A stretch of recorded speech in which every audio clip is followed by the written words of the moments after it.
Bonjour à tous, bienvenue sur Astroéthique, j'espère que vous allez bien. C'est reparti pour un petit message spontané comme vous les aimez pour vous parler de Vénus, parce que vous avez un message les amis, oui, un message de Vénus qui rentre en Sagittaire. Vénus, la déesse de l'amour, et qui a plein de choses à nous dire dans le signe qui dit « nous pensons ». Alors, est-ce que vous savez que les signes du zodiaque ont tous une petite phrase? Le premier signe du zodiaque est le bélier, dit « je suis ». Le deuxième, le taureau, il dit « j'ai ». Le troisième, qui est le signe du gémeaux, dit « je pense ». Le signe du cancer dit « je sens », c'est la phrase qui le caractérise. Le signe du lion dit « j'aime » et le signe de la vierge dit « je sers ». Et à partir de l'entrée du soleil dans le signe de la balance, on rentre dans le collectif, on n'est plus dans les énergies individuelles, ce qui ne veut pas dire bien sûr que les premiers signes du zodiaque sont égocentriques et individuels, il faut voir la globalité du thème, mais on rentre dans des énergies où on se connecte au collectif et on dit nous.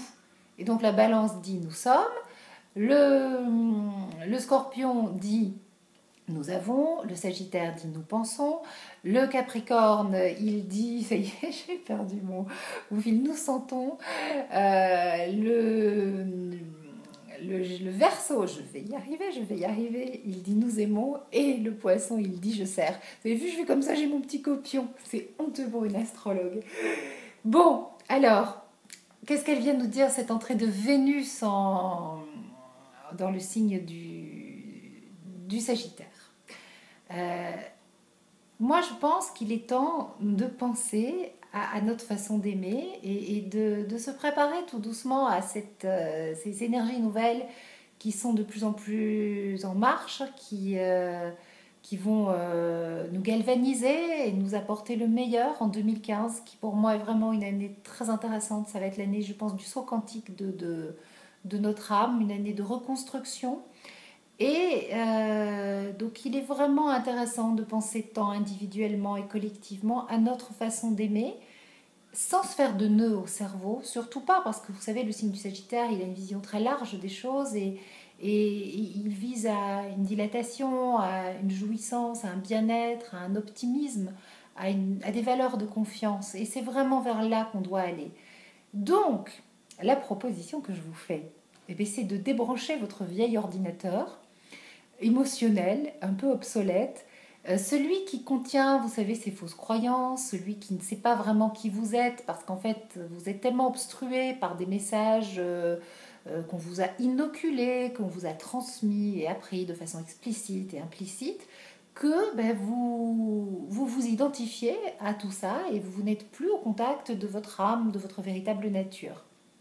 Et ce vieil ordinateur qui vous envoie des mauvaises infos, il faut le remplacer par un nouveau fichier, tout en accueillant bien sûr vos émotions. Mais vous savez, les émotions qui sont sombres, qui vous tirent vers le bas et qui ne vous permettent pas finalement d'élever votre niveau de conscience, elles vous amènent beaucoup de stress, beaucoup de peur, elles parasitent énormément tout votre corps mental, votre corps physique, et elles ne font que vous tirer vers le bas encore et encore. Et je pense pas que c'est ce que vous voulez. Alors, c'est vrai que c'est plus facile à dire qu'à faire, mais vous savez, l'intelligence émotionnelle, la beauté d'âme, la beauté de vie, enfin la beauté d'aimer, mais d'aimer au sens global, c'est un petit peu comme un muscle, ça se travaille, ça s'entraîne. Et la voix du cœur, qui est finalement celle que l'on retrouve dans de nombreuses traditions spirituelles, est une voie où on doit s'entraîner à ça. Voilà, on ne peut pas dire j'appuie sur le bouton, je débranche mon vieil ordinateur mental et puis ça y est, c'est terminé. Non, il y a des tas de méthodes aujourd'hui qui sont là pour nous aider à faire, comment dirais-je, on efface les mauvaises données, mais il y a quelque chose qui me dérange dans cette idée d'effacer, parce que c'est pas non plus remplaçable. On peut pas non plus vivre, il n'y a pas tout blanc, tout noir, on peut pas vivre avec une mémoire vierge. Notre mémoire, elle est utile aussi. Il faut juste changer les données traumatiques, en fait, et remettre les choses à leur juste place. Et c'est ça, effacer, nettoyer, c'est aller mettre du baume sur les choses.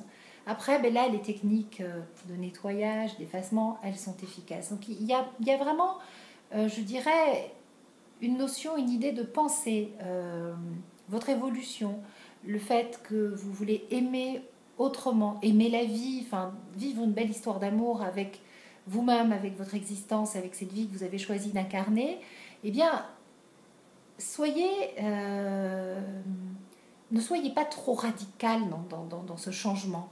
Parce que sinon, le moindre progrès que vous allez faire, vous allez vous dire ça y est, c'est bon, j'y suis, et puis il va y avoir un petit test de la vie, de l'existence, enfin la vie quoi, qui va venir en fait amener une contrariété, quelque chose que vous n'allez pas savoir gérer émotionnellement, et là vous dites ça y est, c'est foutu.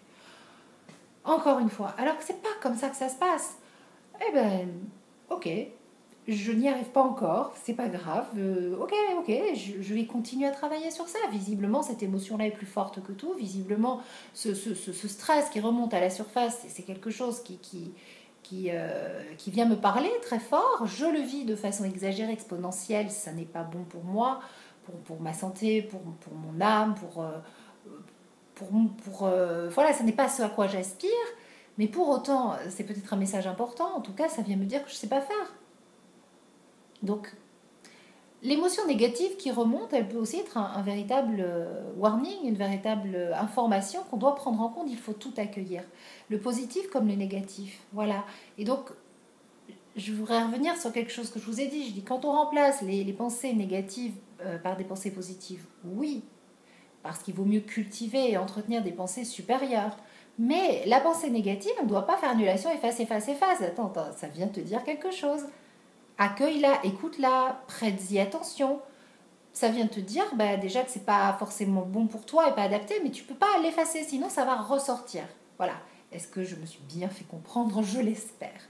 Donc l'entrée de Vénus en Sagittaire, c'est penser, penser autrement, penser à une nouvelle façon d'aimer, à une nouvelle façon de vivre collectivement et individuellement et dans nos couples et dans nos familles, l'amour, une nouvelle façon, un nouvel art d'aimer. Et préparez-vous à ce que vous souhaitez. Posez vos intentions, voilà. Soyez dans des pensées positives, sagittariennes, évoluées, d'amour, de bonté, d'altruisme, toutes les valeurs de l'ère Verseau, de bienveillance, d'empathie, de gratitude, toutes ces valeurs qui élèvent énormément notre vibration et créent des miracles par contre, ça il faut le dire. Voilà, je vous embrasse très fort, je vais sur le plateau de la chaîne marseillaise pour parler de l'année 2015, donc je vous mettrai la vidéo en ligne demain. Je voulais accompagner mon petit billet de fleurs que j'ai reçu ce week-end, puisque j'ai organisé une petite soirée et j'ai été bien gâtée. Et donc j'avais envie de partager ces jolies couleurs avec vous. Je ne sais pas si vous avez remarqué, j'ai mis mon petit Bouddha aussi. Voilà, pour que toutes ces ondes positives et toutes ces joyeuses couleurs de la vie émanent à travers la vidéo. Des gros bisous et à très vite pour un nouveau rendez-vous, un nouveau message de l'univers. Ciao!